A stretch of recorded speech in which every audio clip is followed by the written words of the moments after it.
Okay, so days passed, and basically what it boiled down to, it was that contact point in there. If I can show you, so I'll point at it. Right there. Those contacts are really fussy. So how I was able to get in there, because I couldn't find my ignition kit where I had, for old points, because I haven't messed with points in forever. So basically I was able to spin, because it's on it's riveted right here, and it pivots.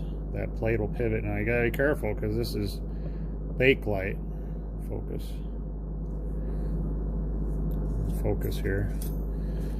This right here, this plate, focus. This plate right here is bakelite, which was pre-plastic, and it's brittle. So you have to hold that down, because when you start putting pressure on it, because it's all mounted to that plate, it'll start, I could see it starting to bend. So I held it down firm, and then I carefully moved that spade up with the contact point on it, and I filed it. I wasn't able to file this other one because I couldn't get in there. My file's too damn big. So, see, I mean, shitty file, but it's too damn big to get in there. So, but I was able to make it work. So I'll just go ahead and show you before I throw this back together. I did check it with continuity. Now, fingers crossed, I'm hoping it's going to work this time, because I'm tired of taking this thing apart. Okay, so green wire, continuity. Okay, so now the green wire goes to this brown wire, which comes around to the contact point. Okay, continuity at the contact point. See that? Let me spin it here. So right there. Still can't see it. All right, I'm gonna get better. Okay, so all right, here, contact points, continuity. Okay, the next place to check is the brush. There's continuity at the brush. So what was happening was I was getting continuity everywhere except for the brush. I wasn't getting continuity at the brush. So that's why it wouldn't go. So I checked the stator again. I checked it from end to end. I want to say it's a stator. I don't know. Stator, commutator, whatever. But I checked it end to end, the wires, and there was no breaks in it. I had continuity. So this is good.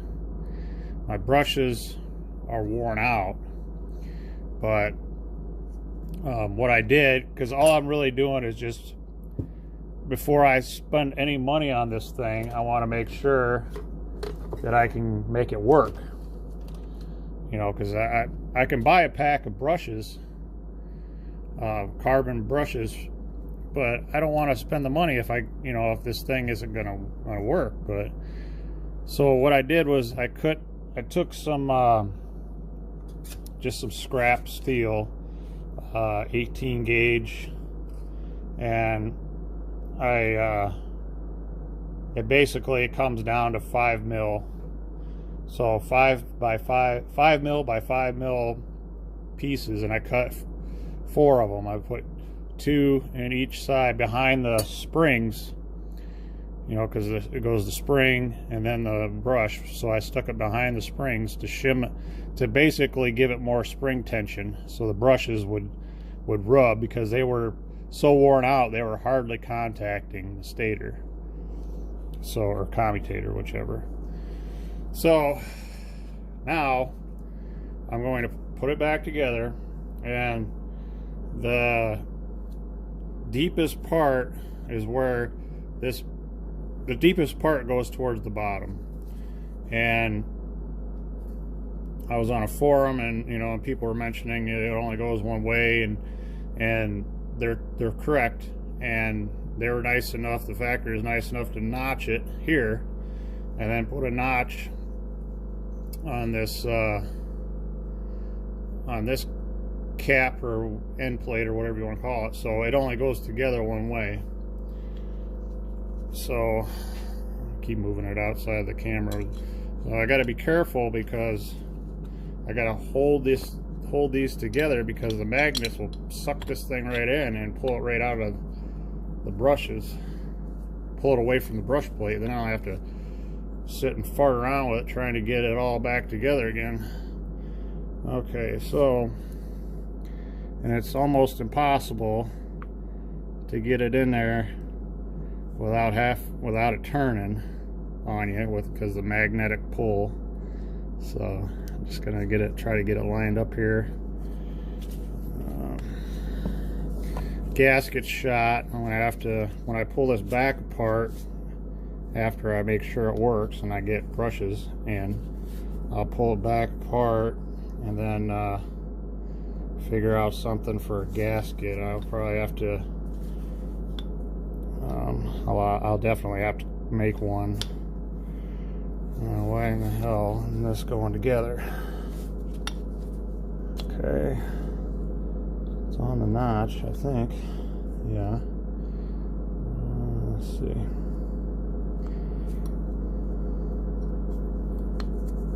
There we go.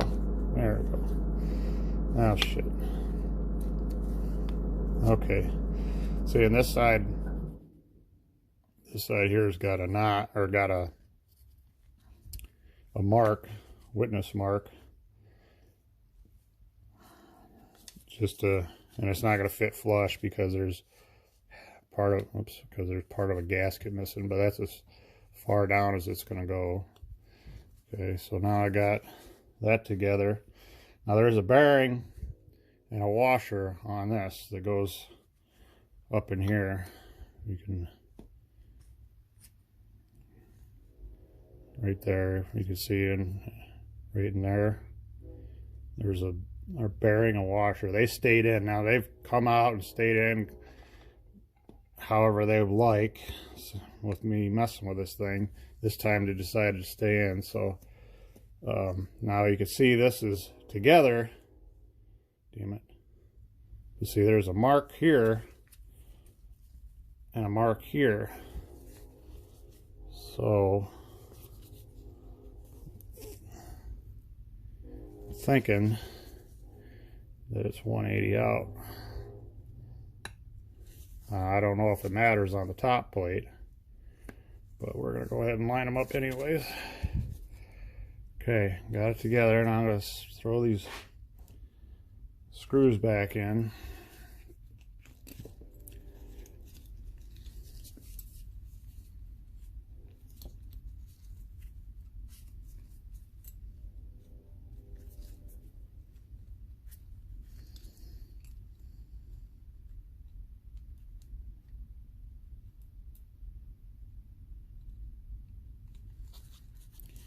I'll probably speed this up so that way you don't have to watch an hour video. I know it's already getting long. That popping sound is my radio, because I usually listen to music while I'm out here in the garage tinkering around, but I can't because of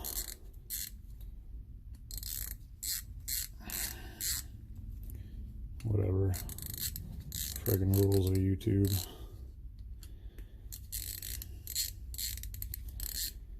Plus my phone won't record and play music at the same time. That's the biggest reason.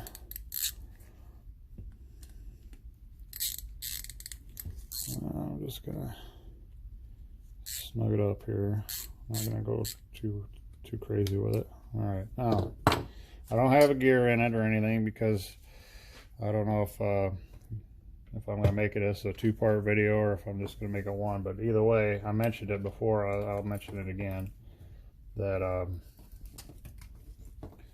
this was a motor that I just saved, because I swapped out a parts store one, but it wasn't the same. It didn't have this barrel shaped. It was the later model style, and it doesn't exactly fit in my car the way it's supposed to. And I really wanted to find one like this, and I decided that I'll give it a shot. Now, I never really messed with electric motors until I rebuilt my headlight motor. Or not really rebuilt it, but I got it working again. And I realized that these aren't very complicated devices. So I'm just here on top of the battery. So I'm just getting some vice grips on the battery posts. So I got something to clamp my test leads to. Okay. Alright, so we're going to go black to negative, red to positive. So, there goes nothing. There we go. See that? I don't want to run it too long because it doesn't have a load on it. See, but goes one way with the power or juice or flow or whatever you want to call it. When you got positive hooked up to one terminal or one wire, it'll go one way. You reverse it, and it'll reverse the motor, the way the motor spins. So good deal. So all of the biggest problem with this thing, and probably what killed it, was the points got fuzzy. They fuzzed over, and then it just quit working. Oh, well, that plus the brushes are wore out. But I don't know. Maybe this will help somebody. There's a part number on there.